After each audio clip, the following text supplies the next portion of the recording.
Bom, senhores, então a gente vai começar a nossa aula e em seguida ficam nossas perguntas abertas, como sempre, e fica a critério daqueles que queiram perguntar, ou dentro do próprio tema, ou às vezes até perguntas de outros temas. Dentro desse tema que já vai abordar agora, temos na Perachá de hoje, Perachá e entre outros assuntos abordados, a questão do Navi Sheker, do falso profeta. Falso profeta. Deus mandaria profetas depois de Moshe, que falariam em nome do Eterno, só que poderia aparecer vários falsos profetas nessa situação assim. E a pergunta é, como é que a gente vai saber se é um falso profeta, está me falando, ou se é um profeta verdadeiro?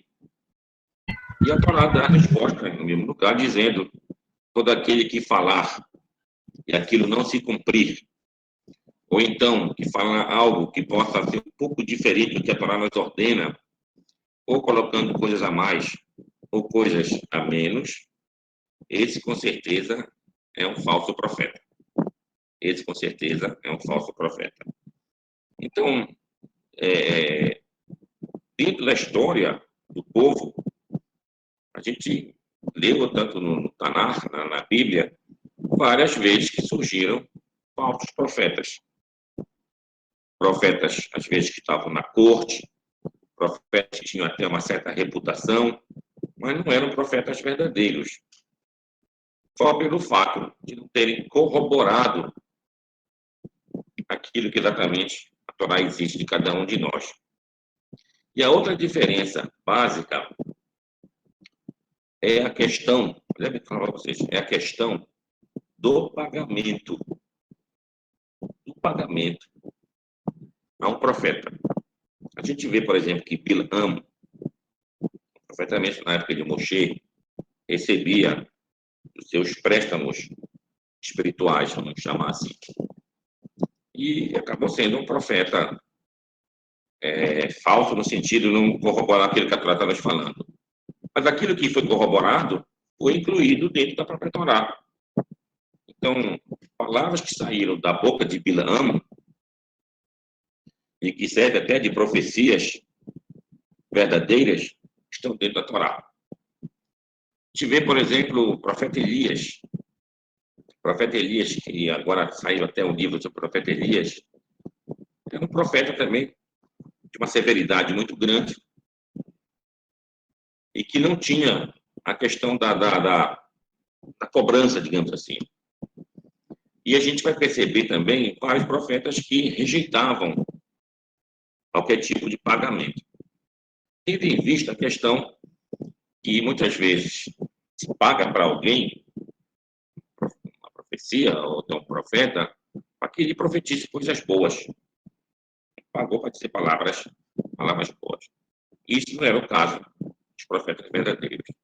Então veio o profeta Elias, tem o profeta discípulo dele, Elisha, Eliseu, português, profeta Jeremias e outros vários falsos profetas ao lado de Jeremias, que mandava até prender o profeta Elias, o profeta Jeremias. E assim, então, é dito o que se quer do profeta verdadeiro. Que ele me traga, de fato, a palavra do Eterno, mas isso vem acompanhado de uma moral elevada. Moral elevada no comportamento, tanto individual, comportamento coletivo. Ele deveria chamar a atenção, não importa a pessoa quem seja, inclusive reis em geral. Então, esses são os verdadeiros profetas. Bem, a história que a Maria deve conhecer do profeta Elisha, discípulo de Elias. Do profeta Elisha, eis que um estrangeiro chamado Naaman, que era arameu, que falava uma língua parecida com o hebraico, o aramaico, logicamente. E assim ele, nada a ver com o povo de Israel diretamente, pegou lepra. Aí avisaram ele, tem um profeta lá em Israel, vai te consultar com ele pode ser que ele te cure. E assim, cada um com doença acaba tendo um certo desespero, vai procurar onde pode ser curado. E ele foi. Quando chegou lá, o profeta não recebeu carinhosamente nem nada. E quando o profeta subiu, diz para ele, o general lá, arameu, foi tomar banho no Rio Jordão. Aí o general foi informado. Ele disse, mas eu vim lá de Damasco. Será que não tem rios em Damasco para tomar banho aqui no Rio Jordão?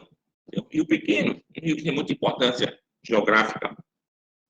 E os soldados, olha, o profeta falou, não custa nada, vai lá tomar banho. E assim o general foi, tomou banho, ficou bom. Ficou bom. E ele tinha mandado com ele vários presentes para o profeta. Mandou deixar na casa do profeta. E o profeta não quis receber. O profeta não quis receber. E assim o Naaman estava voltando para Damasco com todos os presentes que ele trouxe. Nesse momento, o discípulo do profeta, Elisha, chamado Gehazi, vai atrás do general Naaman e diz, olha, aqueles presentes que tu disseste, o profeta quer agora. Aí o general, logicamente, deu até umas coisas e estava curado, feliz. Bem, quando o discípulo volta na presença do profeta Elisha, o profeta Elisha diz para ele, onde tu estavas? Por um acaso tu foste buscar aqueles presentes que aquele general me mandou? Pois fica sabendo que a doença dele vai passar para ti. E aí, de fato, Gehazi ficou leproso. Então, a gente vê aqui a questão da moralidade em nível altíssimo dessas pessoas que são chamadas de Navi Emet, ou seja, de verdadeiro profeta. Bom, então, dentro dessa questão, verdadeiro profeta e verdadeiros líderes do povo, vai surgir a figura na esteira do povo de Israel da questão do Messias. Messias.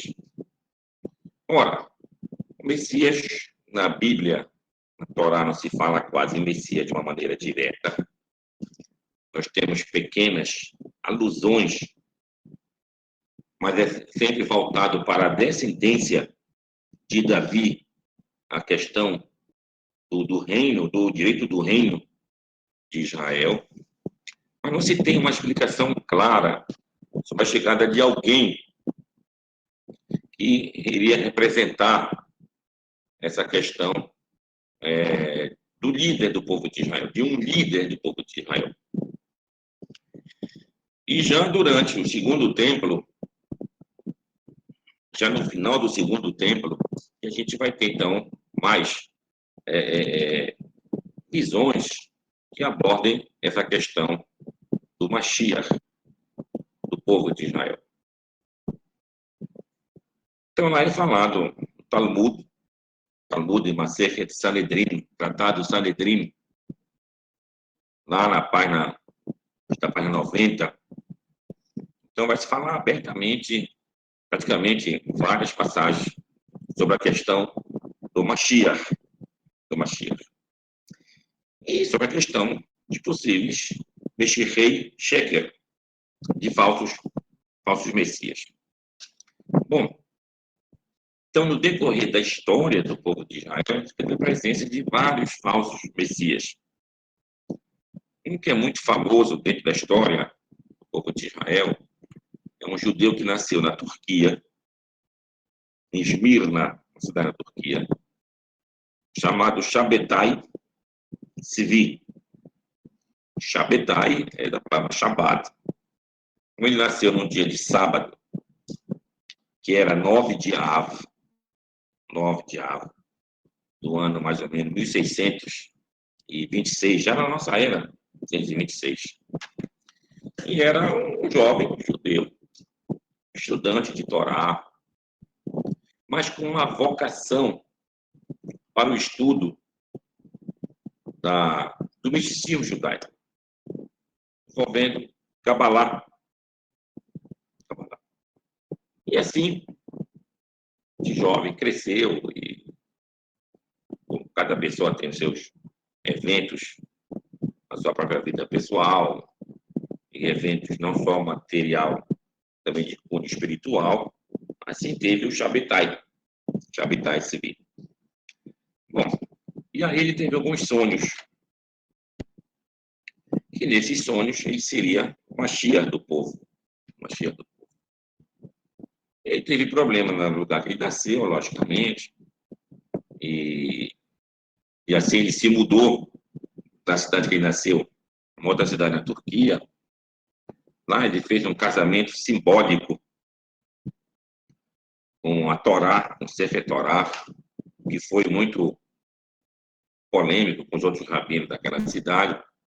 Ele acabou também sendo praticamente expulso de lá. E ele chegou, então, até a terra de Israel. E estamos falando do ano 1650, faz uns 300 anos atrás, ou 400 anos atrás. E lá, ele acabava tendo também várias pessoas que o apoiavam, que achavam que era verdadeiro. Falava o Shabetai Tzvi. Shabetai Tzvi. E assim, a história dele toma um ar de verdade, de uma situação que poderia realmente acontecer uma redenção do povo de Israel. Então ele fica sabendo de uma mulher judia que estava em Livorno, na Itália, que ela também tinha tido uns sonhos que ela seria a mulher do Messias. E assim eles marcam o encontro e acabam se casando. E um outro sábio, que morava lá em Jerusalém, depois se mudou para onde hoje é a faixa de Gaza, Natan, também teve uns sonhos, e que parecia para ele nos sonhos que o Mashiach era o Shabetai Tzvi.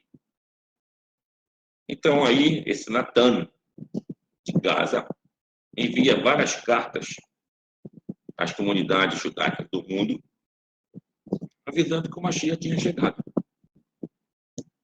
E que o Mashiach era o Shabetai Tzvi. Então, isso foi motivo de muita alegria em vários lares judaicos.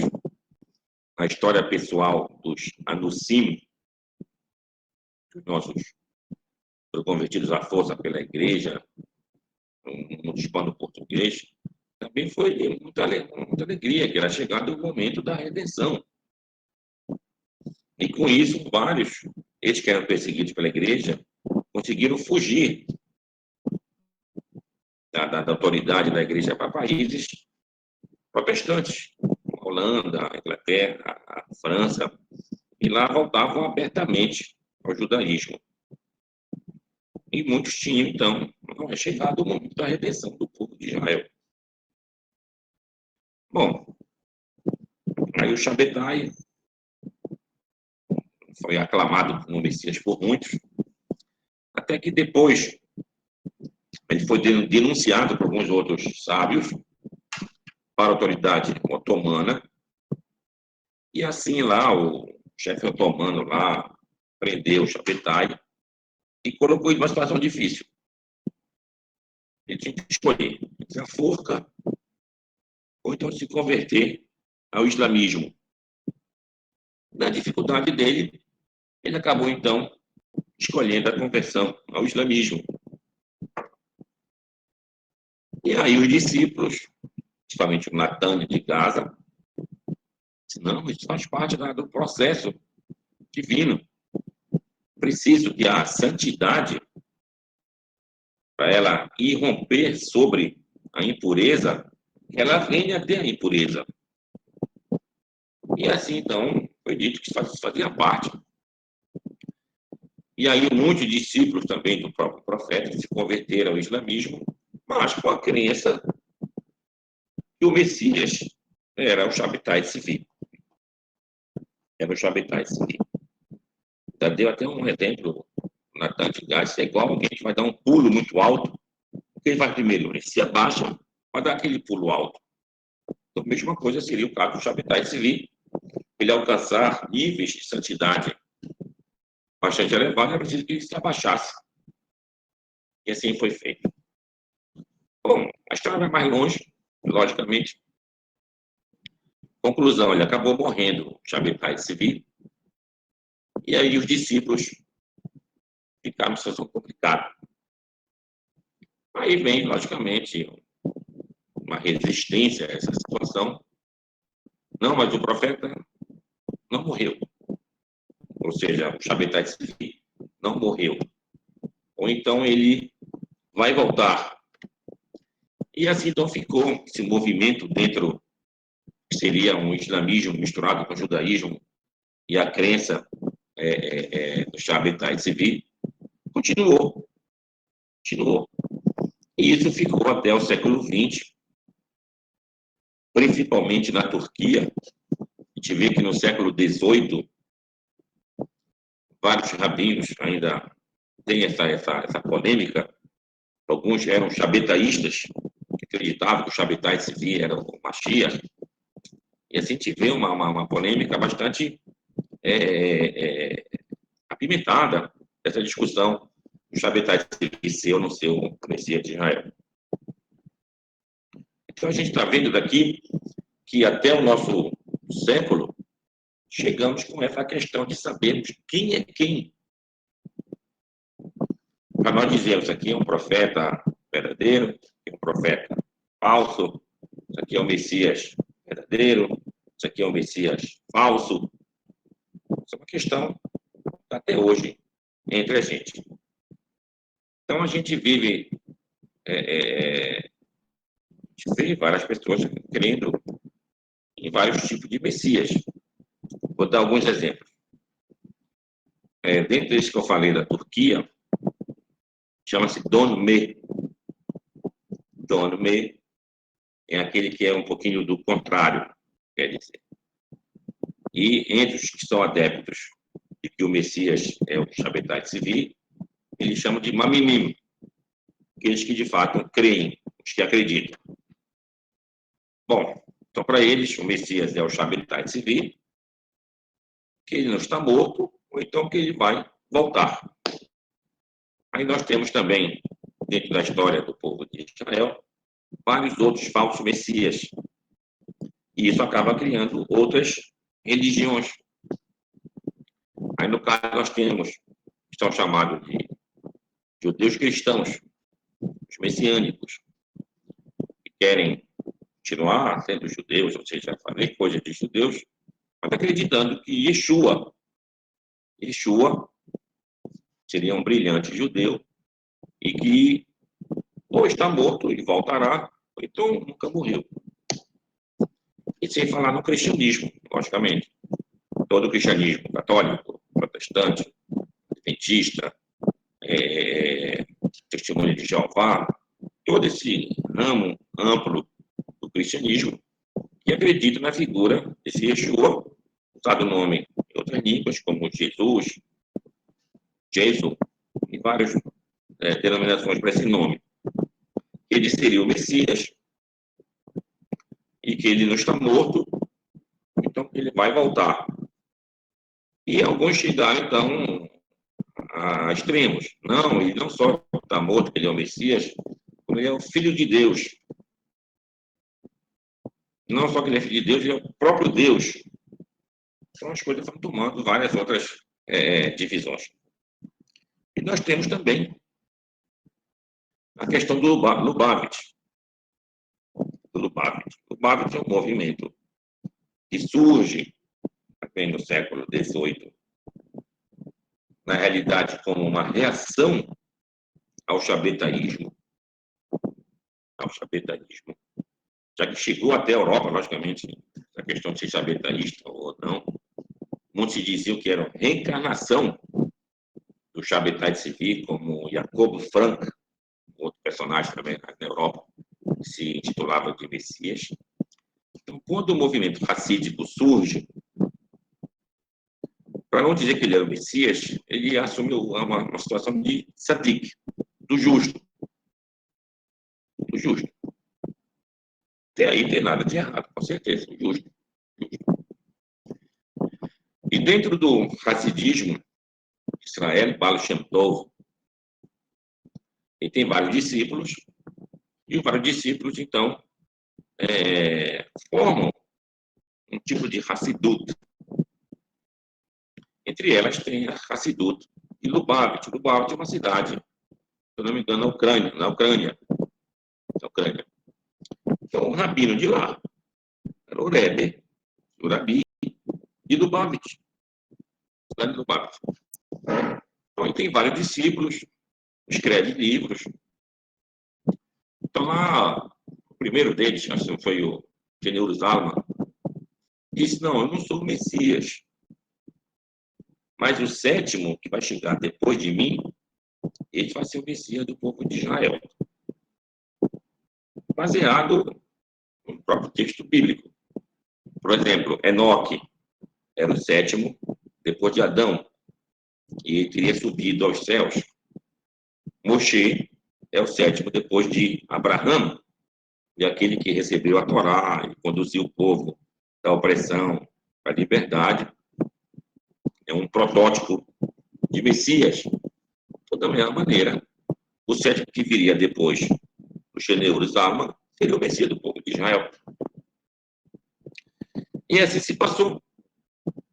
Vem depois outro Rebbe, até chegar no sétimo. O sétimo Rebbe era o Mendel, Menachem Mendel, que assumiu o movimento de Lubavitch na década de 50. Então, ele era o sétimo, ele era o Messias do povo de Israel, e assim todo o grupo de racídicos de Lubavitch, aqui o Messias chegou. E quando ele assumiu, sabendo, logicamente, que ele era o sétimo, que teria toda essa carga de ser o Messias do povo de Israel, ele disse, eu preciso ser Mashiach de Israel, mas é importante que todo o povo de Israel, assim, clame pela chegada do Messias. E assim eu vou me revelar plenamente o Messias do povo de Israel. Então, já estava na América, e aí ele começou, então, a fazer uma campanha muito grande para enviar mensageiros para toda a parte do mundo onde existia comunidades judaicas, para ensinar o judaísmo e, principalmente, a revelação do Messias. E assim, desde a década de 50, 60, 70, chegaram vários rabinos desse grupo de Lubavitch em várias cidades do mundo inteiro. Em comunidades judaicas já existentes, foram lá, então, ensinando, fortificando comunidades, ensinando o judaísmo, com bastante ênfase nas outras. E assim fortificou várias comunidades e insuflou esse fervor pela chegada do Messias. Mas, na verdade, era para a revelação do Messias, e que, no caso, seria o Rebbe de Lubavitch. E assim ficou, e se cantava músicas para a revelação do Messias, o Rebbe já se revelar como Messias, até que na década de 90, antes do falecimento do Rebbe, foi feito um documento assinado por vários rabinos, a maioria do grupo Lubavitch, com certeza, mas também de outras vertentes do judaísmo, de que o Rebbe era, de fato, o Messias do povo de Israel. E, em seguida, o Rebbe veio a falecer, em 94. Com o falecimento do Rebbe, aí veio a velha problemática desses Messias. E agora? Aí aquele adepto, fervoroso, com certeza, e agora? O que eu faço? Aí surgiu as duas vertentes. Uma que nega a morte do seu líder. Não, ele não está morto. Então é uma situação oculta. Nós que não temos a capacidade, pela falta de mérito, de estar vendo o nosso Mashiach. E assim está escrito no Zohar, em relação à chegada do Mashiach, que o Mashiach chega, passa um tempo oculto, e depois se revela como Mashiach do povo. Então ele estava na fase oculta dele. E outros tiveram outro caminho. Não, o Mashiach está morto. Aqui é o túmulo dele. Mas ele vai voltar. Ele vai voltar, porque o Mashiach é ele. O Mashiach é ele. Então aí está o grupo de Lubavitch espalhado nas várias comunidades judaicas do mundo. E no Brasil, toda a cidade que tem comunidade judaica, em geral, tem um rabino do grupo Lubavitch, chamam de Chabad. Chabad é uma sigla de Het Chochmah, Bet Binah e o Dalet, Dat, que faz parte daquelas 3 sefirot iniciais: Chochmah, inteligência; Binah, entendimento; Dat, sabedoria. Isso compõe, então, que seria para fechar o conhecimento da sabedoria do Mashiach. Então, a gente vê esse grupo muito forte no mundo inteiro, não só entre judeus, e também entre não-judeus. Muitos compartilham essa ideia. Agora, a questão fica para nós, que é a pergunta da Perachá. Como que eu vou saber se isso é um falso profeta ou um profeta verdadeiro? Ou um profeta verdadeiro? Bom, toda a questão aqui é a seguinte. Quando a Torá deixou alusões a respeito da dinastia de Davi, se falou uma vez de alguém que vive aqui, morre e retorna novamente? A gente não viu isso claramente no texto bíblico. O Talmud, que comenta, como eu falei, Masechet Sanedrim, a partir da página 90, essa questão do Mashiach. Também se fala a possibilidade de o Mashiach chegar, morrer e depois ressuscitar. Bom, a gente vai ver dentro, então, que fala tanto Tanar como Talmud, que a gente não tem essa visão dos nossos sábios a respeito do Mashiach chegar, Mashiach morrer, Mashiach ressuscitar. Não se tem essa passagem lá. Aí alguns dizem, não, mas tem uma passagem do Talmud que diz como seria o Mashiach. E vários sábios dão resposta e dizem que o Mashiach podia vir dos mortos. Aí menciona o Talmud que seria como Daniel, seria como o rei Ezequias, e assim por diante. Não, essa é uma leitura um pouco equivocada.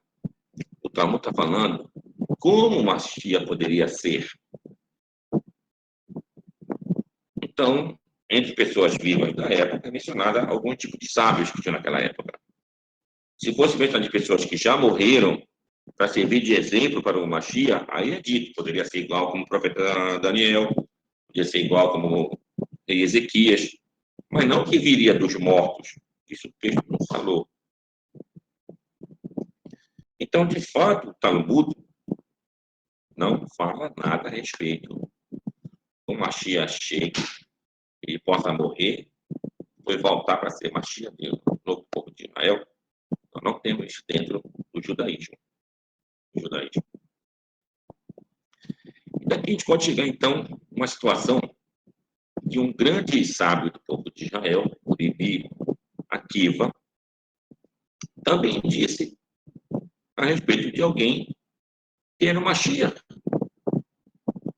E parece que ele errou. ele falou de alguém chamado Bar Kokhba. Bar Kokhba, que o nome dele era Bar Koziba. E o grande sábio, vendo que ele era o Mashiach do povo de Israel, colocou o nome de Bar Kokhba, filho da estrela. Lembrando aquela passagem de Bilam, que está mencionando na Torá, as profecias que o Bilam falou, que ele envia uma estrela que representaria o centro de Israel. Aí ele disse, está vendo? Aquela estrela que é falada lá na profecia de Bilam, aqui se cumpre. Então, Coziba, Corbá, para Corbá, filho da estrela. E os outros sábios não acreditaram no que Rabi Akiva falou. Alguém até ainda disse, vai crescer ervas na tua barba e o Mashiach ele não terá chegado. Então, aqui a gente vê que, de fato, várias pessoas, inclusive grandes sábios, poderiam ter errado. Bom, quando a gente lê sobre esse episódio específico do Bar Kokhba e a figura do grande sábio Rabi Akiva, muitos dizem que o grande sábio errou. O grande sábio errou. Mas isso não é a verdade. Rabi Akiva não errou. Rabi Akiva nos ensinou como você deve enxergar a figura de um verdadeiro Mashiach. Esse é o grande ensinamento. Então, ele viu alguém que era corajoso, e outras virtudes que tinha, dominou um grupo de pessoas do povo de Israel,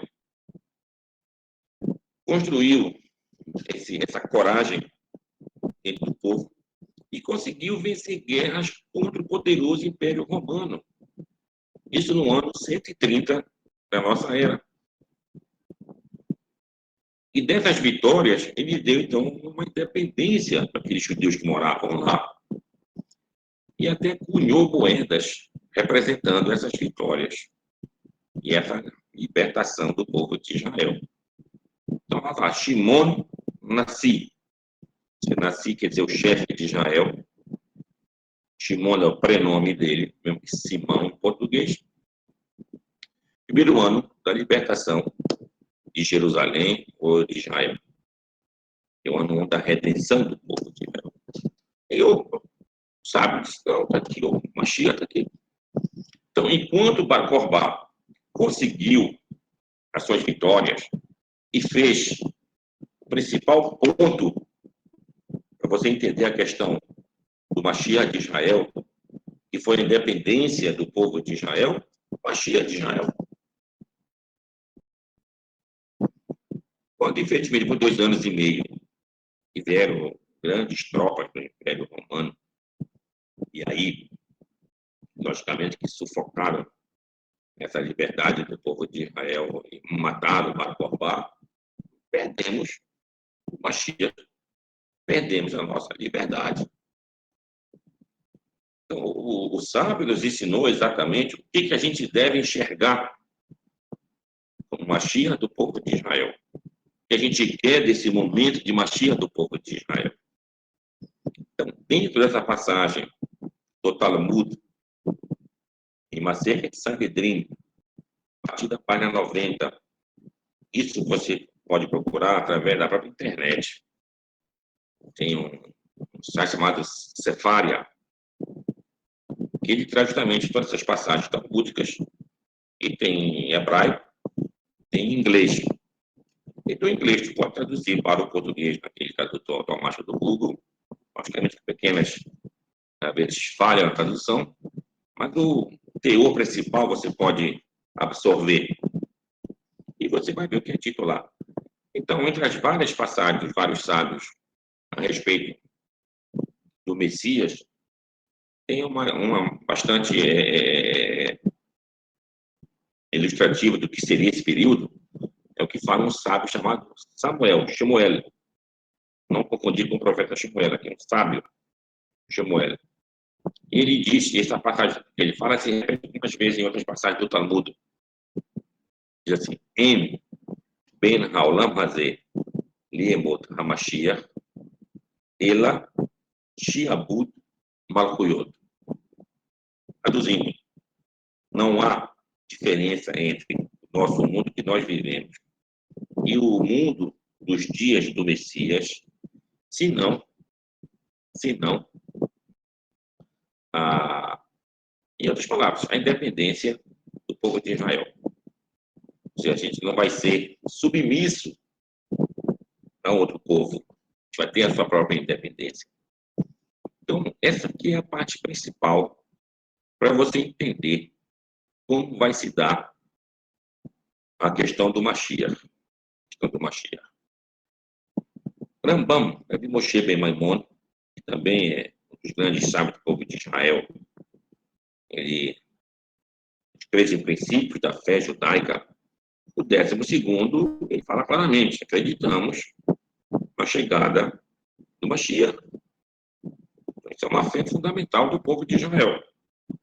Todo aquele que mora, ou Israel, morava na diáspora, ou como nós moramos aqui, ou algumas gerações atrás, devemos acreditar piamente na chegada do Mashiach, que vai nos trazer o quê? A redenção. E lá o próprio Rambam cita essa passagem do Samuel, que não há diferença entre o nosso mundo e o mundo dos dias do Messias, a não ser dependência de Israel. Logicamente que lá o Rambam também adiciona outras colocações de outros sábios do Talmud, que vai haver uma certa abundância do conhecimento de Torá, que várias dúvidas serão respondidas. Há uma projeção de algo assim bem maior para a época da chegada do Messias. Então, a gente vai entrar, a partir daí, numa seguinte questão. Tá bom, esperamos o Messias. Entre as funções do Messias está o restabelecimento de um país voltado para o povo, onde se vai ter uma independência, onde esse povo vai poder guardar devidamente as leis de Deus. A lei do Shabat, a lei de Kashrut, a lei de Mikveh, as leis das festividades, vai ter a possibilidade de reconstruir o templo, os sacrifícios, isso falando agora conforme o Rambam mencionou, voltarão a serem ofertados, ou seja, a gente vai voltar como era uma vida na época dos reis de Israel, a gente vai ter então toda essa questão. Então, isso faz parte da crença do povo de Israel. Da crença do povo de Israel. Bom, o mundo continua, e ele não diz lá.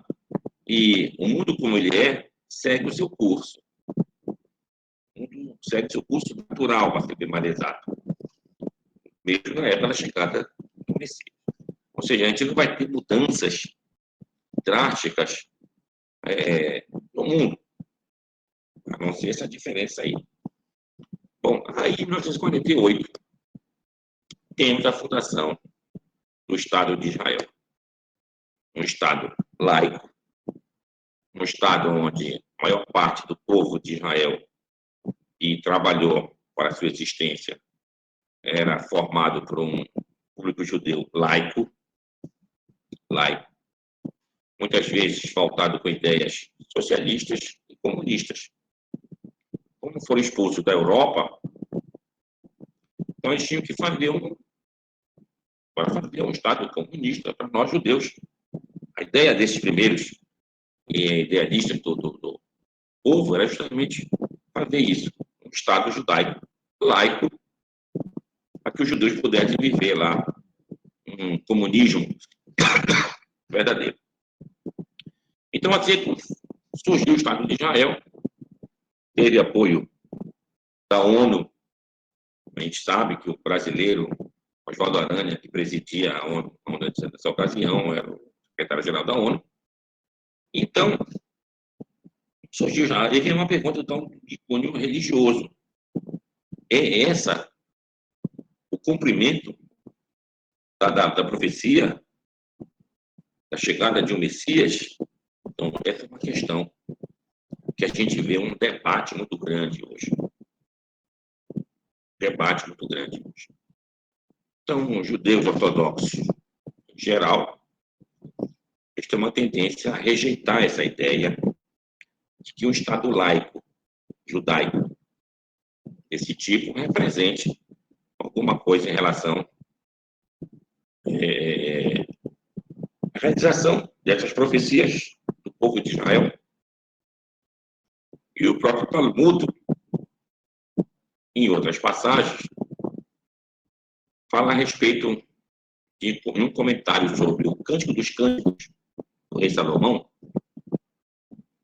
onde lá o rei Salomão, nesse livro, Cântico dos Cânticos, existem umas certas conjurações em que a noiva diz às suas amigas para fazer um juramento que não despertem o amado dela. Pode ler o livro de Deus. Então todo mundo comenta e diz que isso representa essa relação da noiva, que é Israel, e o noivo, que é Deus. Então, são três conjurações mencionadas lá no Shira Shirim. Então, seriam três juramentos do povo de Israel em relação ao próprio Deus. Quais são os três juramentos? Está lá em Tratado Yebamot.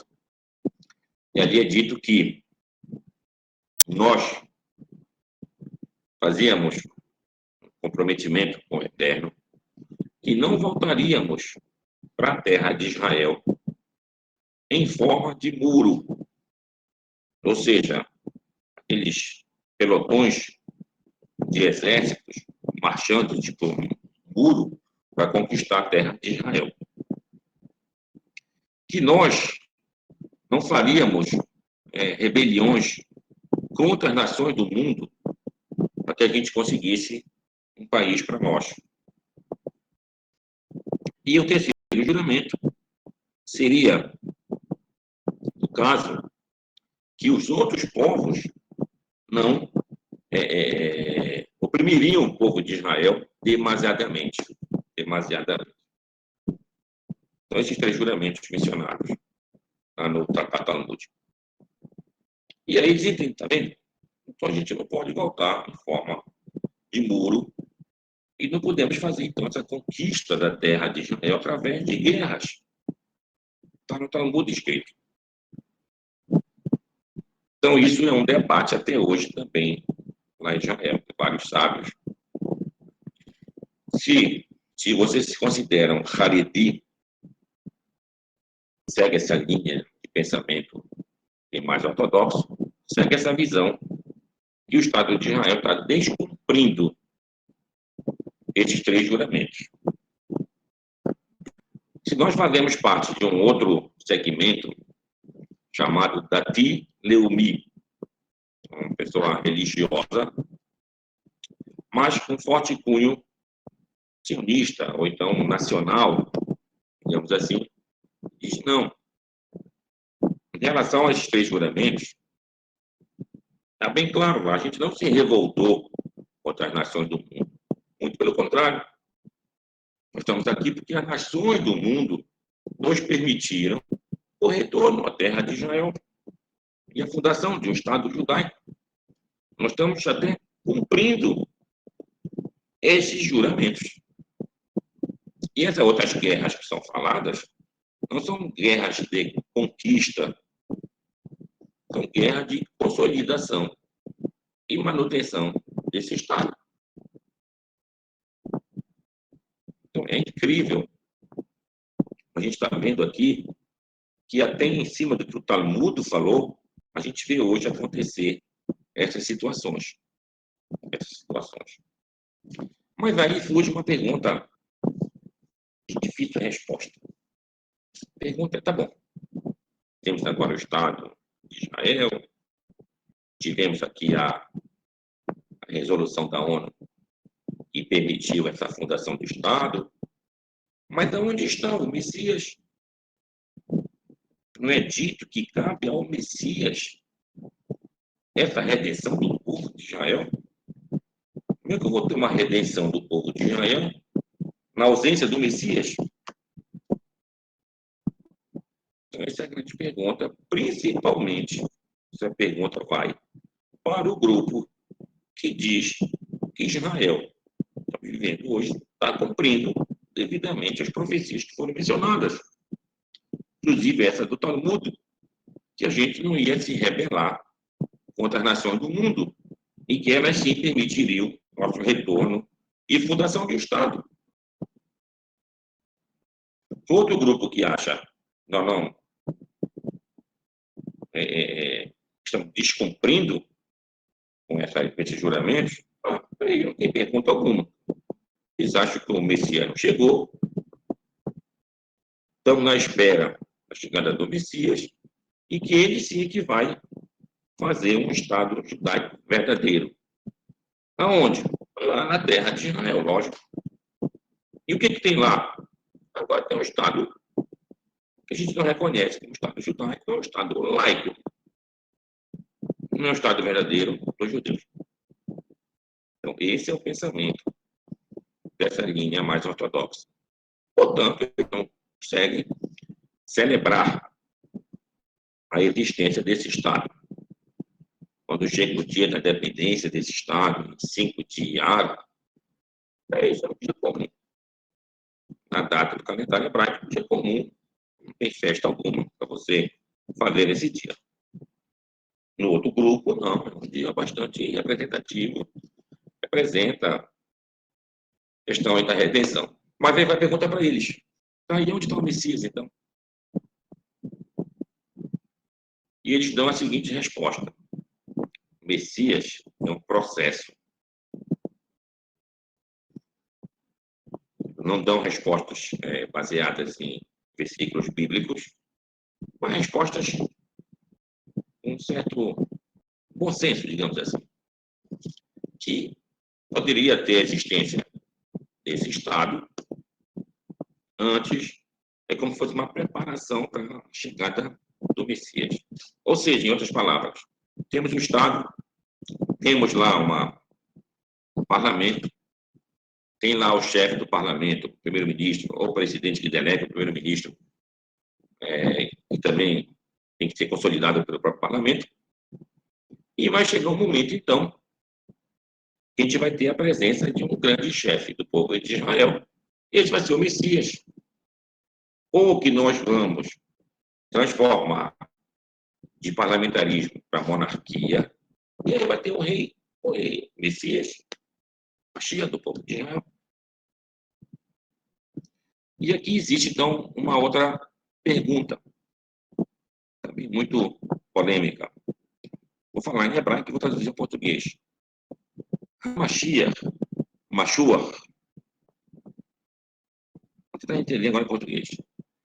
Mashiach quer dizer o mesmo que ungido. Ungido. Em português, a palavra é a mesma. O ungido tem que ser ungido, ou seja, o ungido primeiro, que é um substantivo, tem que ser ungido, ou seja, tem um verbo agora, tem que ser, quem tem que ungir, ou ungido. Aí no hebraico, a Mashiach, Mashuach, a Mashiach primeiro quer dizer o substantivo. O Mashuach é o verbo de ungir. Então, essa pergunta vem desde o Talmud, que o Mashiach precisa ser Mashuach, tem que ser ungido. E aí vem, então, a questão. Saul foi ungido pelo profeta Samuel. Rei Davi foi ungido pelo profeta Samuel também. E assim os outros que vieram. Então, Mashiach tem que ser Mashuach.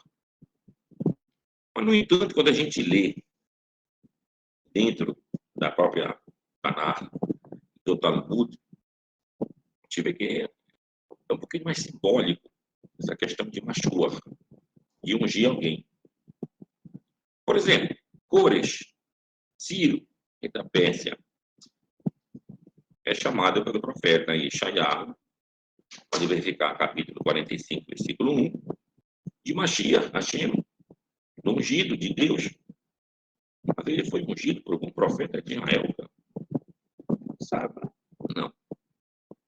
O próprio Bar Kokhba, chamado de Mashiach do Rabi Akiva, foi ungido, Mashuach, para ser Mashiach de Israel? Também não. Então a gente percebe daí que não obrigatoriamente ungido tem que ser ungido. Mashiach tem que ser Mashuach. Do ponto de vista desse simbolismo, desse ritual de ungir alguém. Ungir alguém.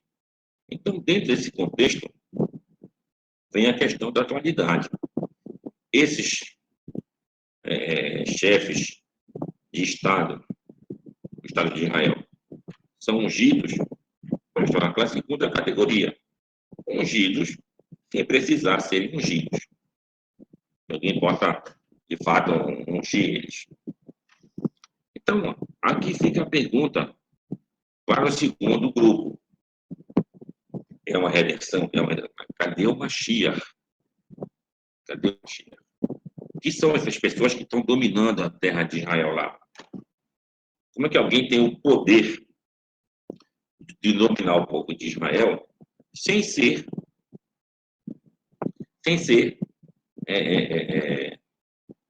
ungidos pelo próprio Deus, digamos assim? Já existiu na história do povo de Israel alguma situação semelhante a essa, que alguém poderia ser chefe de Israel sem ter o aval do povo e do próprio Deus? Então, para aquele grupo ortodoxo, ele diz o seguinte: sim, mas não acabou essa história. Tu não sabe o futuro de Israel, desse Israel. É um futuro incerto até a chegada do verdadeiro Messias. Esse é o grupo ortodoxo. Já o grupo da Tileumi, aquele que aceita o Estado de Israel, diz: não, isso é um processo até a chegada de uma pessoa que poderá ser chamada de Mashiach verdadeiro. Mashiach verdadeiro. Bom, agora tentar refletir um pouco junto comigo. Tá bom, vamos dizer que uma pessoa com capacidades extraordinárias, de inteligência, de Torá, de convencimento de outras pessoas, que possa ser agradável aos olhos do povo de uma maneira geral, chegue a ser o chefe de Israel e venha a ser o Mashiach do povo de Israel. Vamos dizer que chega a essa situação, aqui o Mashiach chegou, que é uma pessoa que todo mundo o respeita, é uma pessoa que tem uma capacidade incrível. A minha pergunta para vocês agora é essa: esse Mashiach, a pessoa dessa maneira, governa o povo de Israel, transforma o Estado de Israel, digamos, até no reino de Israel, digamos assim, ele vai viver para sempre? Não, ele vai ser uma pessoa comum que vai morrer. Depois que ele morrer, quem vem?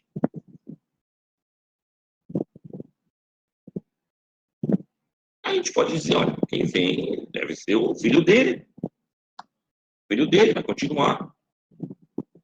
E o filho dele vai ter essa mesma capacidade que ele tem.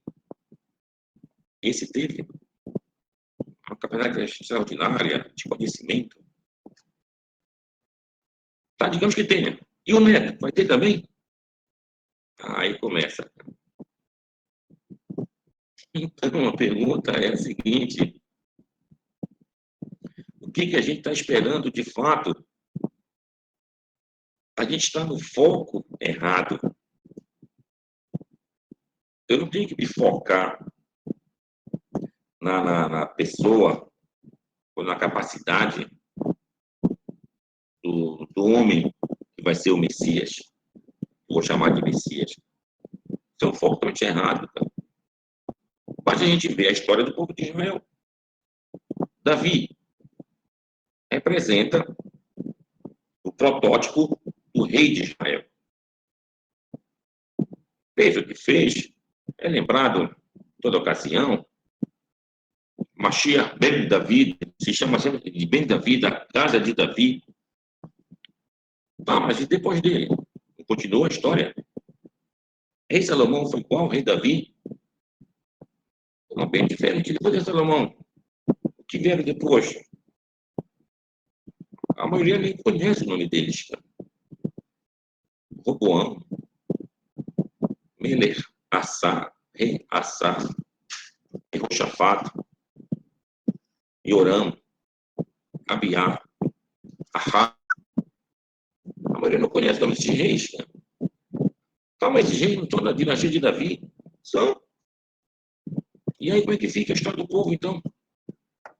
Que o foco está errado. O foco qual é? Eu. Como é que eu vou me relacionar com esse momento do povo de Israel? Que momento? Que eu estou na terra de Israel. Que eu sou independente lá. Como é que eu vou viver com isso? O que Deus quer disso? Deus não quer a dinastia de Davi para que seja o brilho. Não é a situação. Ela quer que essa dinastia possa me proporcionar que eu, do meu próprio coração, vá fazer o serviço divino.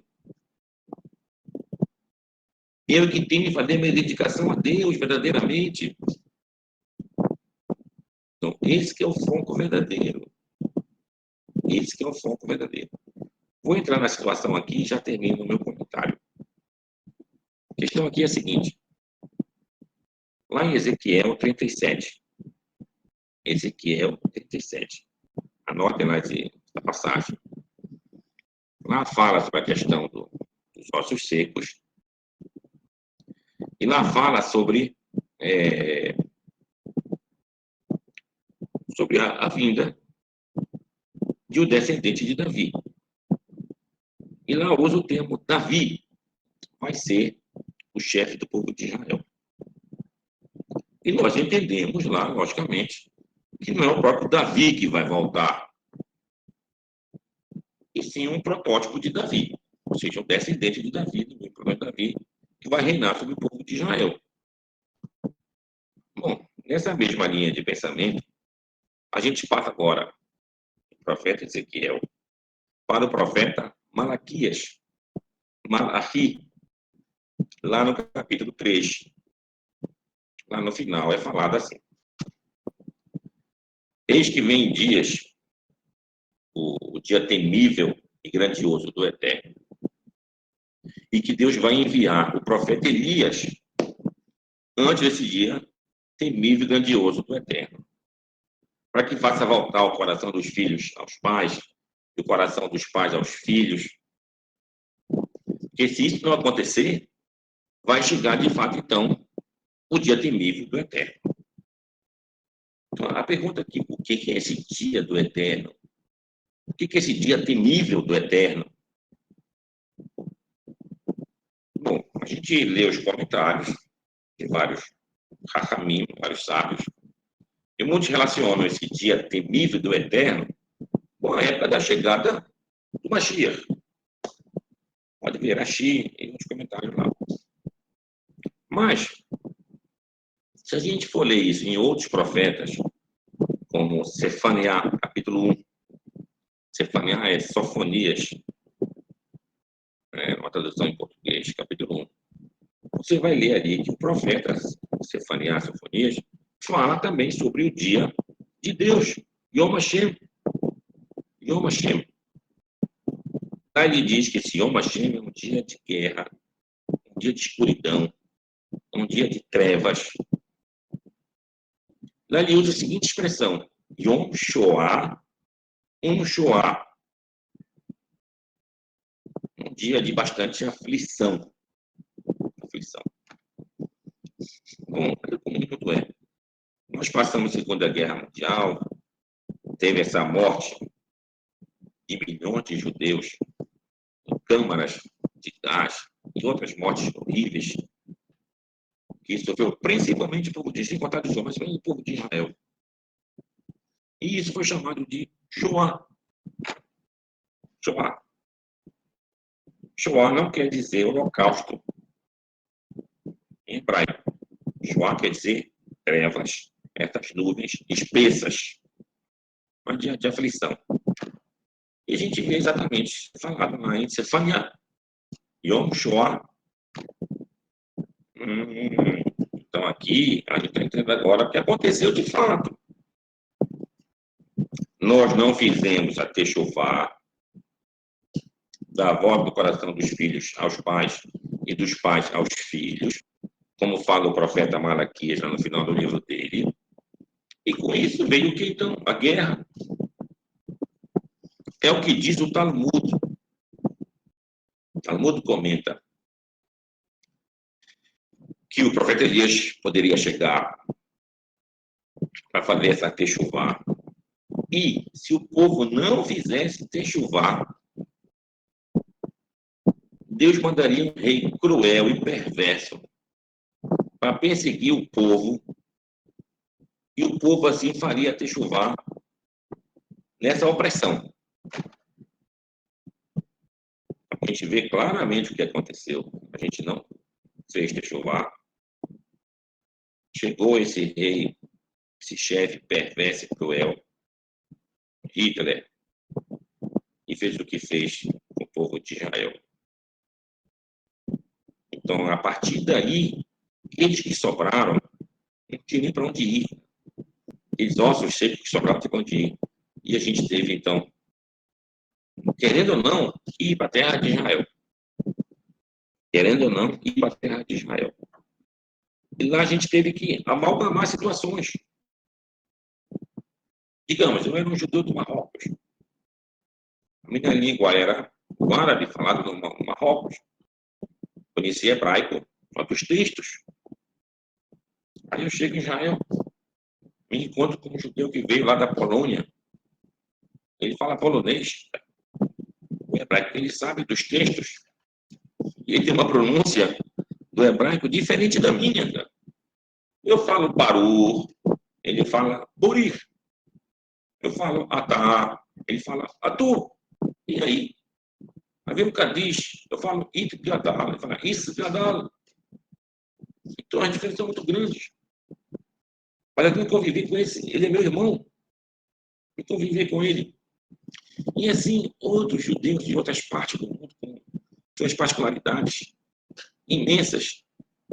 E tivemos que fazer esse amálgama do povo, esse retorno à terra de Israel. Então, imagine vocês a dificuldade. Esse outro judeu, que é diferente de mim, é meu vizinho agora, cara.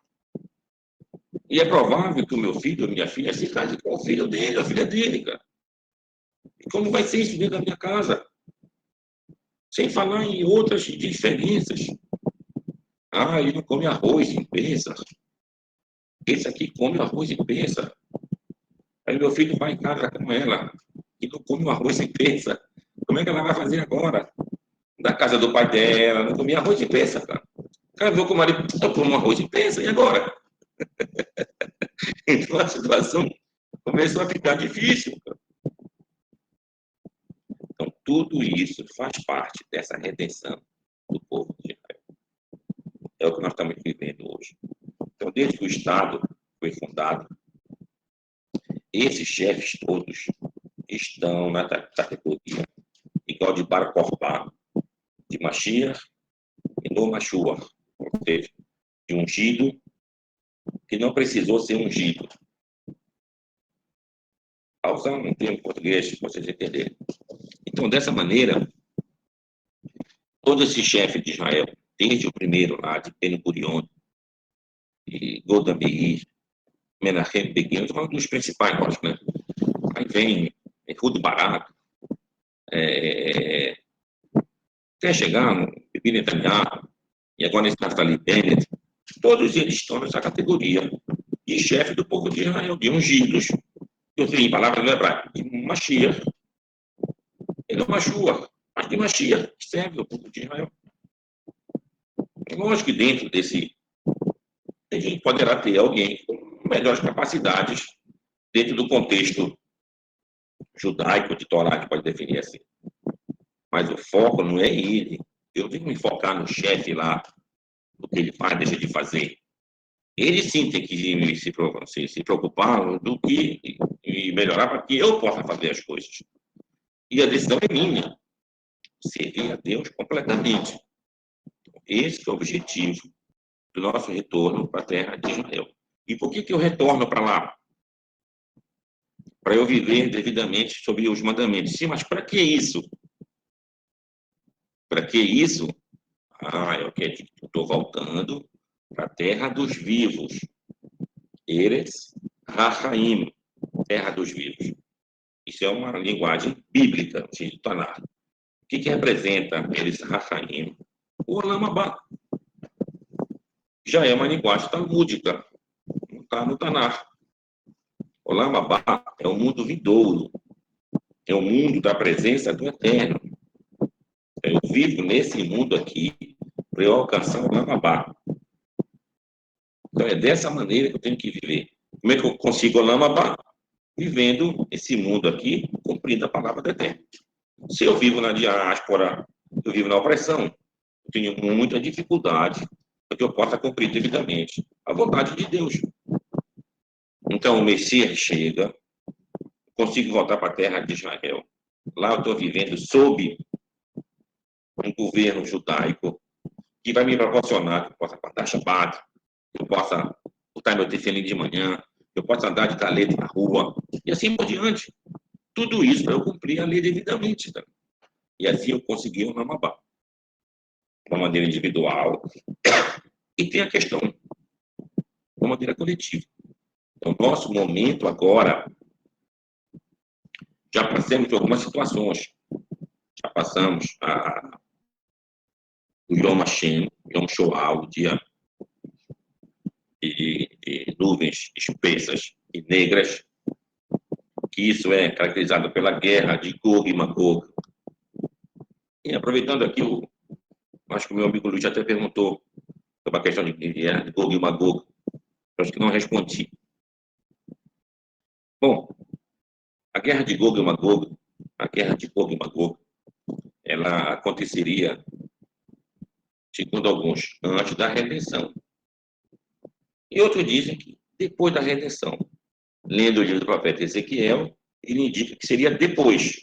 Nós retornaríamos para a terra de Israel, e lá depois aconteceria a guerra de Gog e Magog, que é o capítulo 38 do livro dele.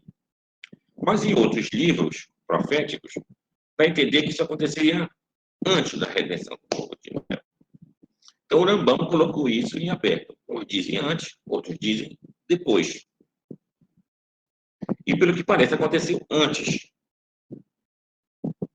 Antes. E isso veio depois da nossa redenção. Mas tem quem diga também que essa guerra de Gog e Magog, ela pode ser em alguns estágios. E alguns falam em 3 estágios. Uma primeira parte. Então, essa primeira parte é uma parte, digamos assim, principal, que foi o que aconteceu durante o Holocausto, o Shoah. Mas que teriam outros. E isso dependeria do nosso comportamento. Se nós formos merecedores, não vai mais acontecer guerra de Gog e Magog. Ou seja, a continuação dela. Ela já aconteceu aquela lá, foi aquela lá. Mas se ele não tiver mérito, vai continuar passando por problemas. Ou seja, o que Deus quer da gente, no final das contas? Deus quer, como foi feito com Adão, o primeiro homem, aquele teste da árvore do conhecimento do bem e do mal. Qual? Que Deus disse, não coma dessa árvore. Mas Deus fez uma situação tal que não tinha como o homem não comer dessa fruta. Era a melhor árvore do jardim, do Éden. Ainda colocou um serafim, no caso a serpente, para seduzir o homem, para a gente comer aquela árvore lá. E a gente comeu, logicamente. Mas o que Deus queria então? Se Deus não queria que a gente comesse dessa árvore, por que ele colocou lá? Deus queria que a gente comesse sabendo que era proibido. E agora, o que eu faço? Pequei contra o Eterno.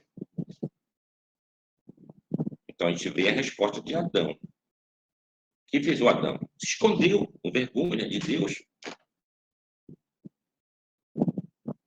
Então, Deus queria justamente essa reação. Você tem a vergonha de ter feito atos errados contra Deus, fazer a sua techuvá, mas isso que é a resposta certa. Então, isso que Deus quer da gente. Isso, sim, da maneira individual. Cada um de nós tem seus percalços. Mas você faz techuvá, está percebendo o erro que você fez, você tem consciência disso e se arrepende. Essa aqui é a função final. Então, para eu alcançar meu lama, eu tenho que fazer techuvá.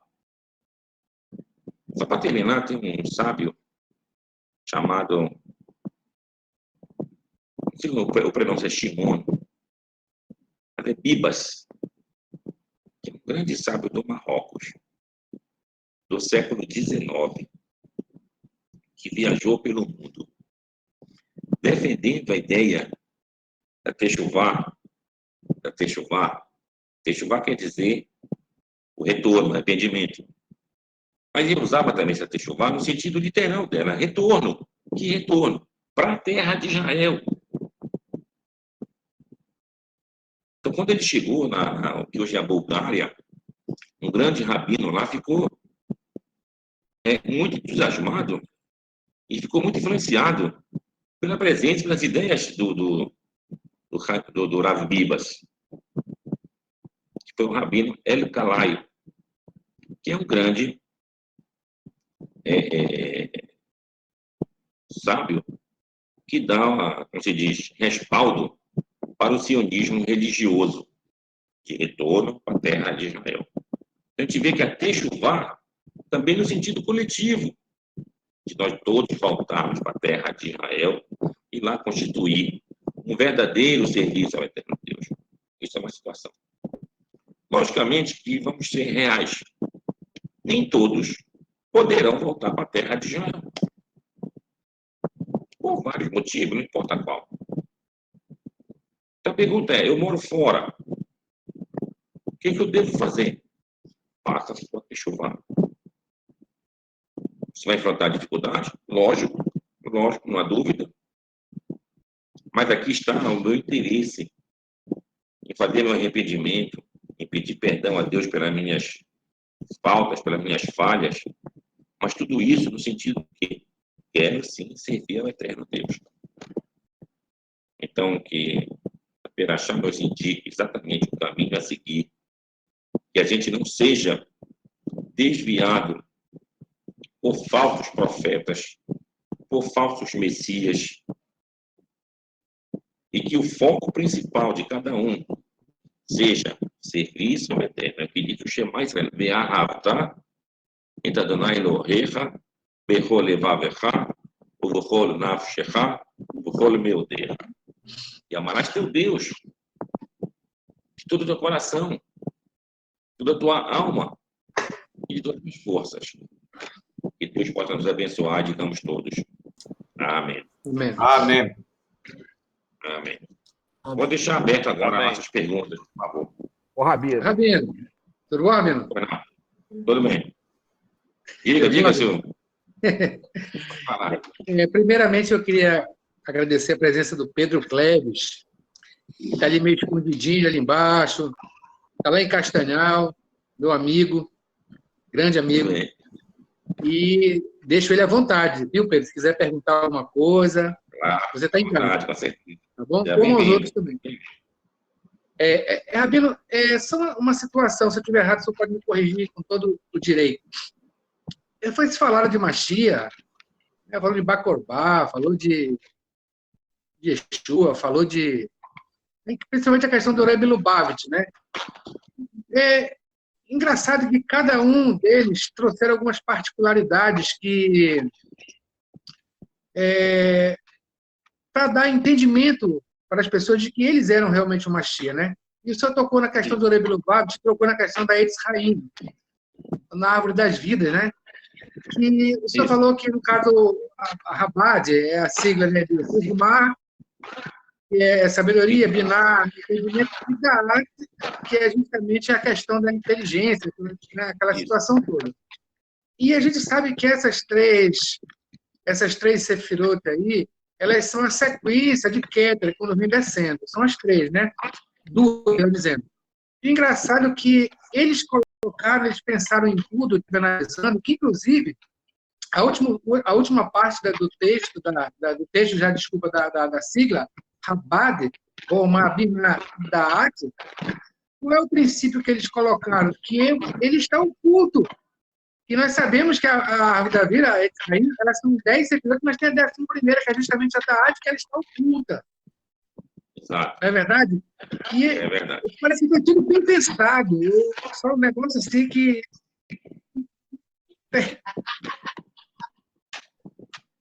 Olha, Rosine, a verdade é uma só.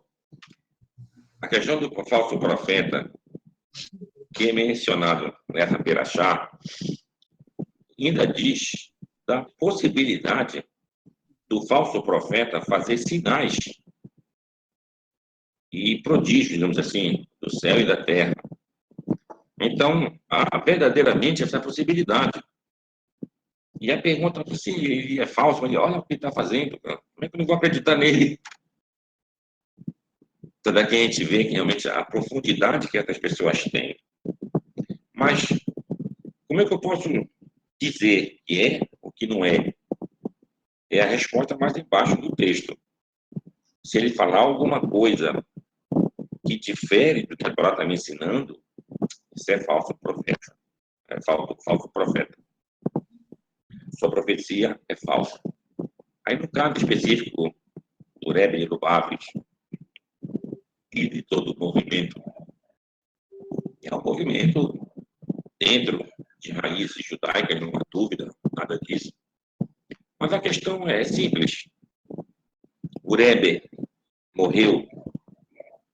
Digamos que em vida, o Rebbe fosse lá para Israel e virasse lá um primeiro-ministro de Israel, digamos. Ah, tá certo, tá na função de Mashiach, tá correto. Não tem nada de errado nisso. E aí ele levava todos os seus asseclas, todos os seus discípulos. Esse é o ministro de tal coisa. Não tinha nada de errado. É uma situação. Mas o Rebbe, digamos, não conseguiu fazer isso. Ah, e agora? Agora eu estou numa situação difícil. Eu, se fosse adepto dele, o que eu deveria dizer? Ah, tá bom, ele tinha muita possibilidade de ser um grande chefe, não chefe somente espiritual do povo de Israel, como um chefe de Estado. Tinha, claro que tinha. Mas não foi. Agora, então eu devo, como discípulo dele, você tá bom, ele não era, tinha potencial para ser uma coisa grande, acabou não sendo. Eu não tenho que inventar agora uma história. Não, ele está oculto, ele vai aparecer de novo. Não, ele morreu, mas ele vai voltar. Essa é história de falsidade. Então, essa que é a diferença agora. Então, se eu sou um discípulo dele, devo dizer para os outros discípulos, olha, acaba com essa loucura de estar servindo o Rebbe agora, que está dizendo que ele está oculto, que ele deve ir em tal lugar. Aí isso aí está virando uma coisa beirando idolatria. Beirando idolatria. Não sei se muitos já viram isso, tem cenas pela própria internet, lá onde seria a sinagoga do Rebbe, lá em Nova York, a cadeira que ele sentava lá, está guardada, não tem nada de errado, não é lugar. Tá, mas agora virou um lugar sagrado. Aí as pessoas, quando acabam uma tefilá, geralmente, pode ser pessoas grandes, ou geralmente garotos, quando é filmado, ficam apontando para a cadeira dele e dizendo aquela frase, aqui Adoneno, Moreno Verabeno, Mele Hamashiach, Leolam Vaedra. E viva o nosso mestre, viva o nosso Senhor, o rei ungido para todos sempre. Tá, mas cadê? Já não morreu? Acaba com isso agora, cara. E isso é idolatria. Então, essa aqui é a diferença. Então, ou seja, tudo que foi ensinado, se me leva a essa questão, está tudo errado. Agora, se você aprendeu lá, que aprendeu, para eu seguir o judaísmo verdadeiro, tá bom, seja bem-vindo, faz parte. Cara. Então, essa é a questão dos vários falsos messias. Vem de uma base verdadeira, mas algum ramo, alguma situação aqui é de fato falso. Eu tenho que ter a capacidade de perceber isso, para não enveredar por esses caminhos tortuosos.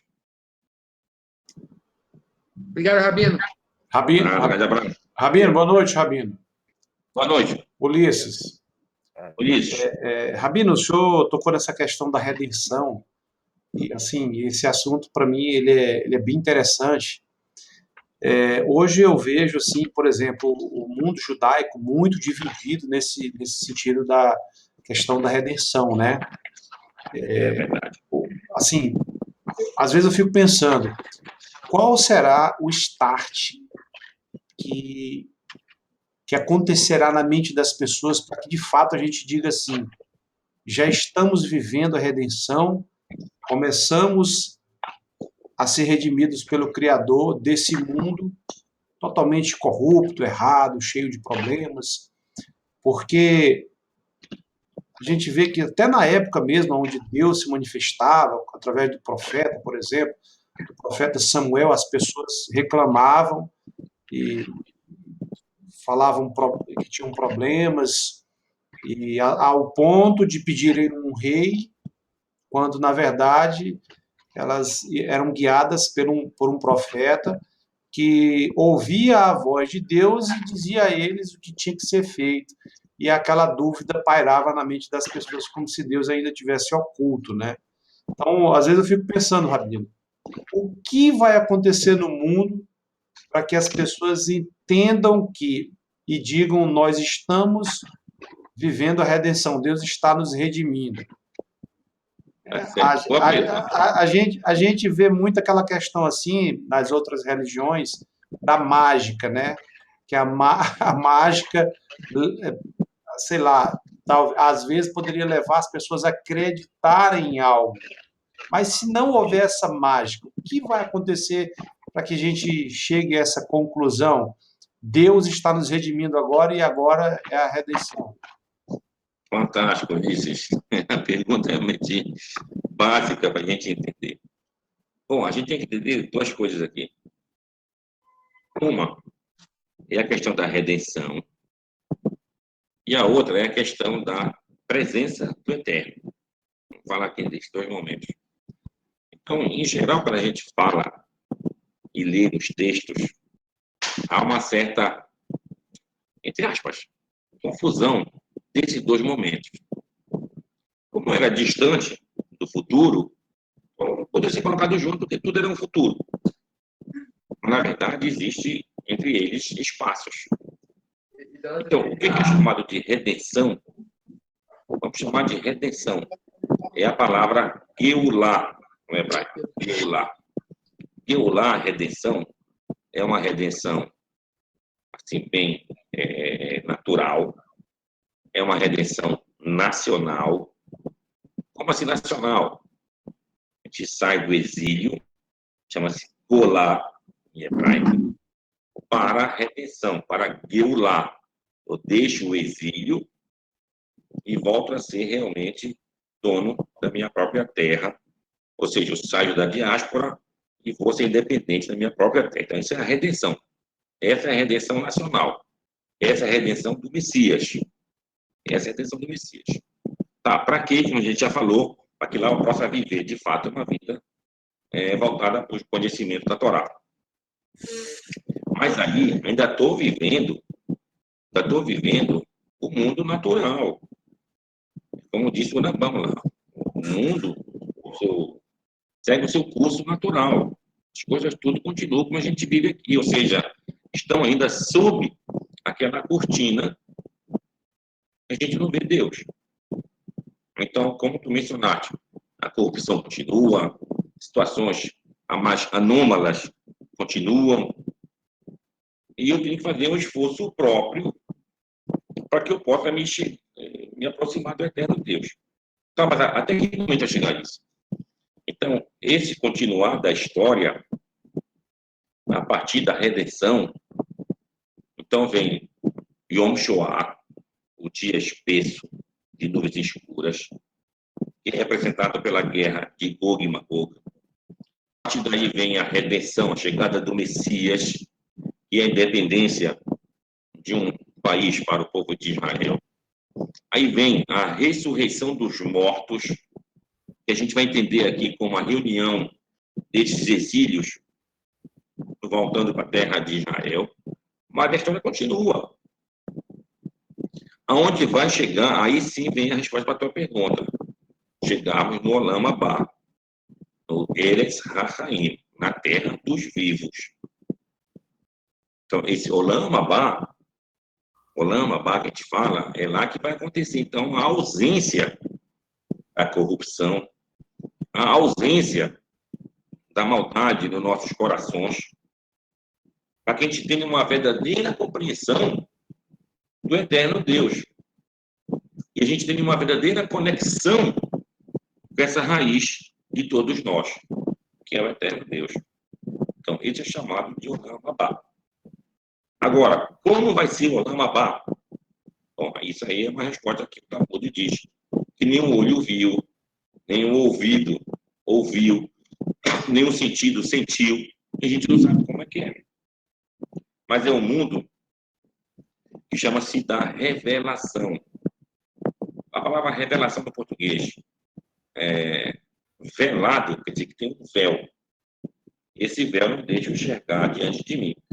Quando é revelado, é retirado esse véu. Então, aí que nós temos a palavra no hebraico para olam. Olam quer dizer, em algumas traduções, algo eterno, algo infinito.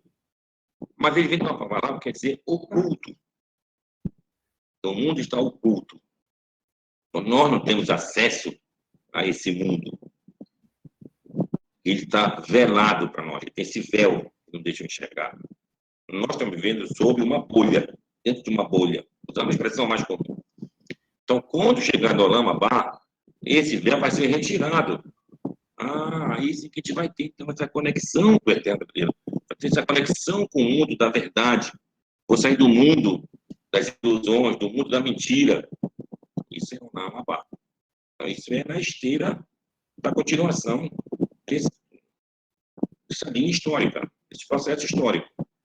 Guerra de Gog e Magog, chegada do Messias, ressurreição dos mortos, que é a volta dos exilados, aí a terra de Israel, tudo está acontecendo. Isso é o mundo natural. Está acontecendo. Até chegar no Olam Abá. Quando vai chegar no Olam Abá? Bom, aí a gente pode aqui especular a questão do limite do tempo. Aí vem a questão dos 6.000 anos. Quando chegar ao 7º milênio, é o 7º milênio que apresenta o Shabat. O que é o Shabat? O Shabat é um dia dedicado ao Eterno. Então, esse milênio, que é o 7º milênio, é um milênio dedicado ao Eterno. E é onde a conexão com o Eterno é mais verdadeira.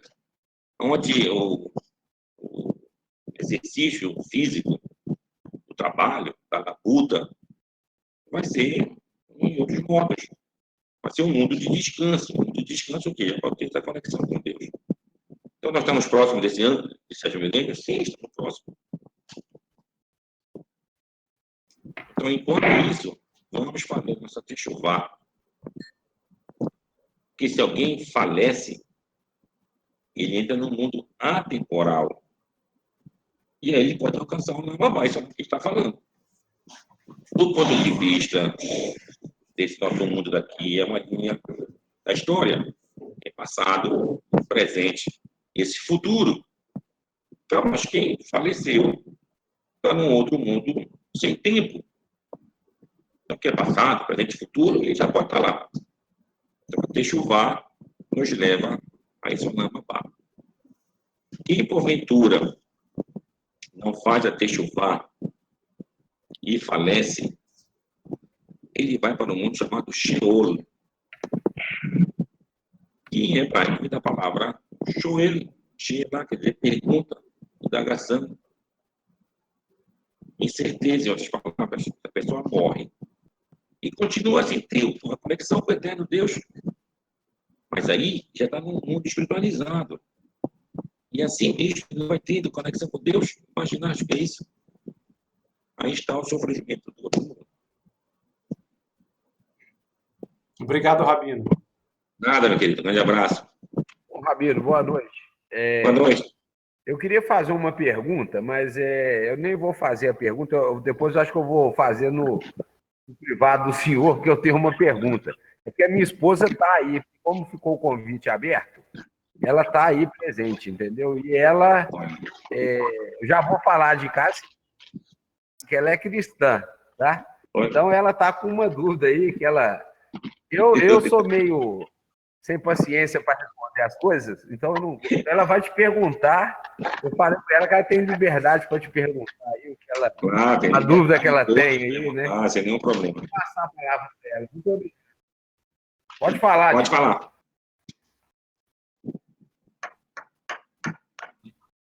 Gi? Oi? Oi, pode falar, minha querida, por favor. Tudo. Boa noite, né? Eu queria perguntar sobre a passagem de Isaías 53, a quem Isaías está se referindo nesta passagem? Muito bem. O Isaías é um profeta e do capítulo 1 do livro dele até o capítulo 39, ele fala sobre um rei de Israel, que aí ele chama de um menino nos nasceu, que é o Ezequias. Ezequias, que é esse menino que nos nasceu, que veio a ser o rei de Israel. Onde aquela moça jovem, que é a mulher do próprio profeta, no capítulo 7, vai ter um filho, ele chama de Emanuel, Deus está conosco. E é uma referência, é o filho do profeta Isaías, que é uma referência à profecia sobre o rei Ezequias. E apesar do Império Assírio, nessa ocasião, estar fechando o cerco em Jerusalém, e poderia causar o mesmo destino que teve as 10 tribos de Israel, a tribo de Judá também, isso não aconteceu pela profecia de Isaías. Deus está conosco. Isso representava o rei Ezequias. Já a partir do capítulo 40, do livro de Isaías até o 66, os discípulos do profeta Isaías que completaram o livro dele. E aqui a gente está numa outra época, que é a época do retorno daqueles que foram exilados para a Babilônia, por Nabucodonosor, e foram libertos por Ciro, rei da Pérsia, como consta no 44 e no 45, do livro de Isaías, onde ele chama lá o próprio Ciro, como ungido de Deus, que estava proporcionando a redenção para o povo de Israel. E assim continua o livro, vai até o 49. Lá fala desses discípulos do profeta Isaías, que representavam o Israel, seria o servo de Deus. E a gente chega até o capítulo 52 e 53 de Isaías, que fala do servo, que no caso é Israel, um servo sofredor. Ou seja, as agruras que nós passamos lá no exílio da Babilônia, as humilhações que a gente passou lá, a falta de respeito que nós tivemos lá, e dignidade, isso representa o que está falando lá no profeta, no capítulo 53 do profeta Isaías. Mas que esse povo, que estava desfigurado de uma forma humana, praticamente, tinha a possibilidade de voltar para a terra de Israel. E assim a gente volta para a terra de Israel. E no capítulo 54, que é a continuação do 53, o Isaías usa, assim como usou o mesmo figura de linguagem do servo sofredor, da mulher estéril. Quem é a mulher estéril? No capítulo 54 de Isaías, é a cidade de Jerusalém. que está recebendo de volta aqueles exilados. E que vai ser novamente a cidade de Deus. Então a gente vê que Isaías 53 está se referindo ali ao povo de Israel. Aquele povo que foi humilhado, ultrajado, desfigurado, figura humana, que muitos acreditavam que estava desaparecendo esse povo, ele consegue retornar para a terra de Israel. Em Jerusalém, a mulher estéril vê de novo seus filhos voltarem.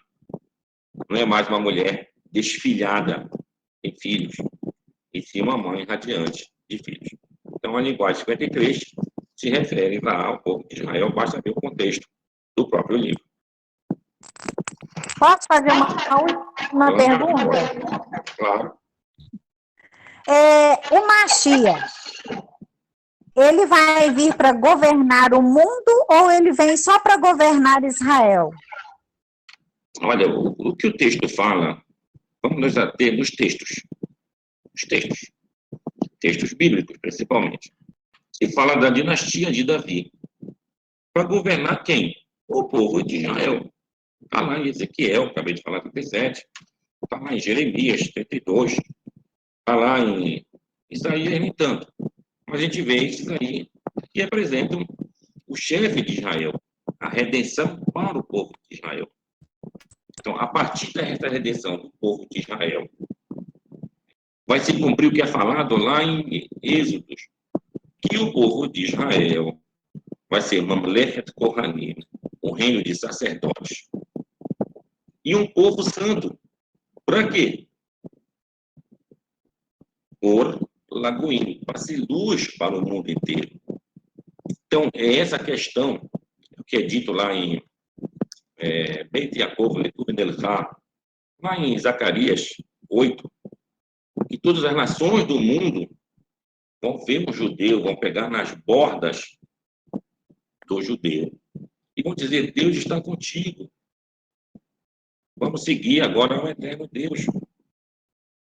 Então, é essa chegada desse momento que a gente está vivendo agora, que a gente vê os povos do mundo despertando para o serviço verdadeiro de Deus. Como assim serviço verdadeiro de Deus?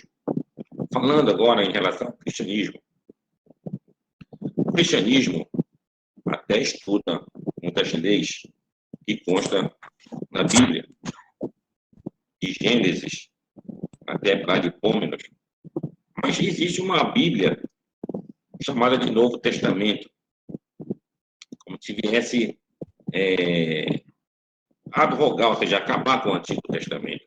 Esse é o Antigo, não tem mais validade agora. A pergunta é: Deus falou isso? Deus disse que é eterno?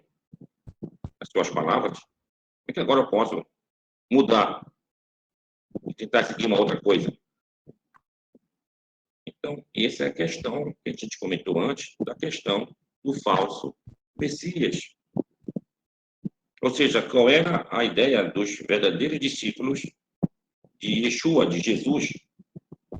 Ele poderia ser um chefe de Israel? Claro, poderia ser um chefe de Israel, não há dúvida, qualquer um de nós pode ser. Mas ele não foi. Por que eu vou inventar uma conversa? Ele não foi, mas ele vai voltar. Ele não está morto. Está à direita do Pai. Aí começa um bocado de coisas. Para que tudo isso? Eu, como discípulo de Yeshua, eu deveria dizer: não, morreu, tá bom, eu pensei que ele poderia ser o chefe de Israel, mas não conseguiu ser, acabou a história aqui.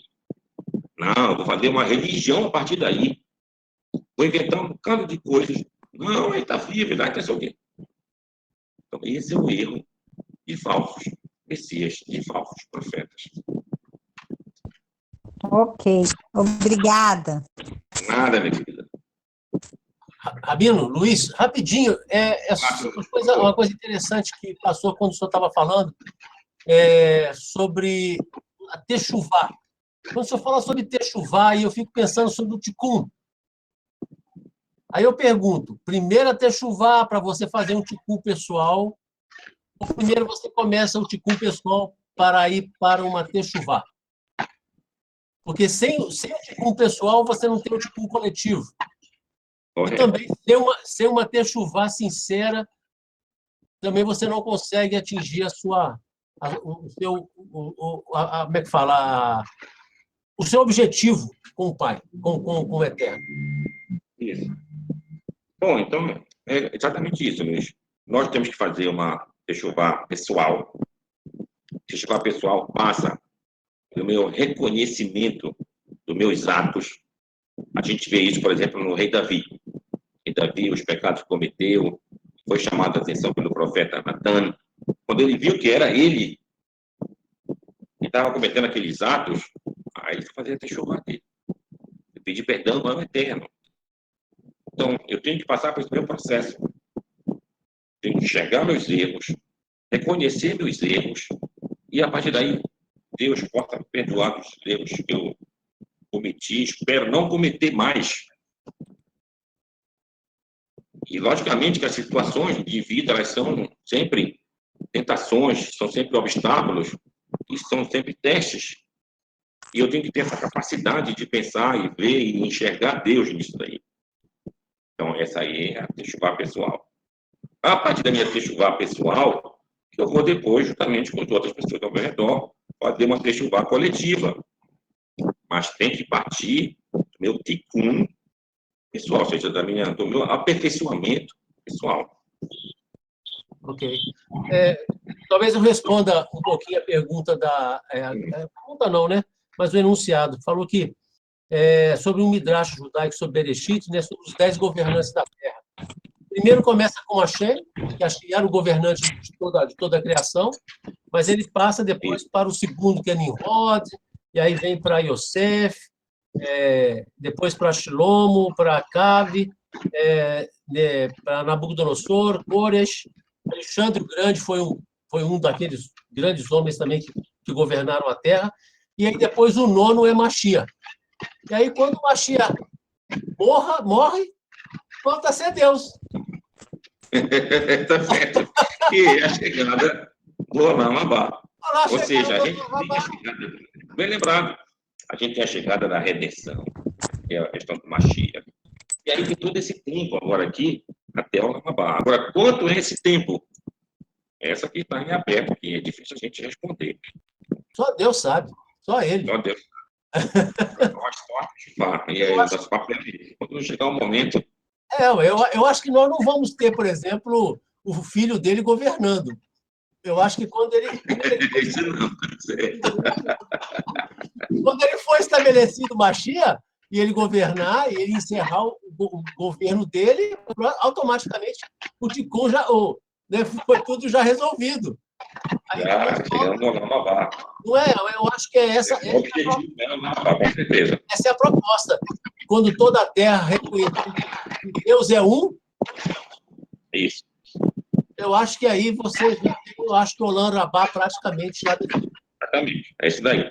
É o que diz aquele frase do profeta Zacarias. Verraiá, Hashem, Bayom Rabu, Hashem errado, o Shmo errado.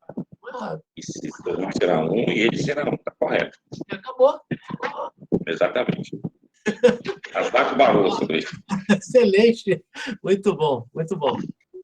Rabino, eu queria só uma ajuda para o senhor aqui, que não está bem dentro do contexto do assunto de hoje, mas o senhor tocou nesse assunto, a questão do Shir HaShirim. Isso. O Shir HaShirim, a gente sabe que ele é o pré-requisito fundamental para se receber a rainha de Shabbat, né? Isso. Então, o Shir HaShirim, no caso, ele tem que ser necessariamente obrigatório a fazermos na Minhá mesmo, no Shabbat, ou ele pode ser lido durante a semana, tem algumas situações que se deve ser lido ou que não deve ser lido. Não é assim, para ser bem claro. Entendi essa pergunta.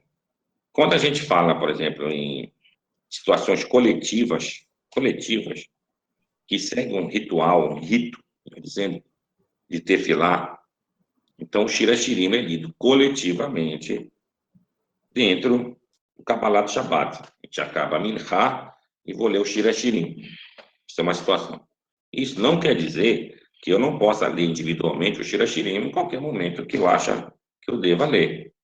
Posso ler à noite, posso ler de manhã, ler de madrugada, ler o Shir HaShirim.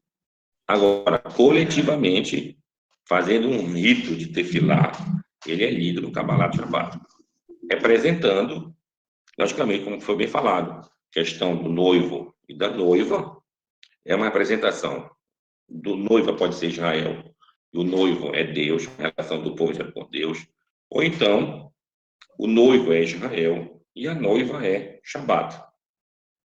Maravilha. Então, essa aqui representa justamente o Shira Shirim. Por isso, a sua leitura se dá na entrada do Shabbat. Isso. Perfeito, perfeito, Rabino. Muito Não, grato. Não, não tem ponta solta. Não tem ponta solta. É a primeira e a última letra, né, Rabino? Não, É, não tem ponta solta. Fecha tudo. Fecha, tem que fechar. Então, amigos, para vocês todos, uma excelente noite. Shabbat Shalom. Shalom. Abraço a todos que compartilharam com o nosso estudo aqui. E terminando com o nosso principal objetivo, fazer uma techuvá verdadeira ao serviço do Eterno. Ô, Rabino, eu posso fazer a pergunta depois no seu privado? Posso? A minha pergunta? Claro que pode, com certeza. Claro, com certeza. Eu vou fazer lá. Tá. Bom? Obrigado. Um abraço a vocês todos aí. Um abraço a todos. Abraço a todos, com certeza. Meu amigo Riquete, tudo bom? Prazer de ver. Rapaz, uma saudade sua, Rabino. Saudade também, com certeza. A gente vai marcar depois uma visita. Passagem por aqui. Nordeste querido, para dar uma andada por aqui. Tá bom. Um abraço, pessoal. Tchau, tchau. Tchau, Rabino. Um abraço.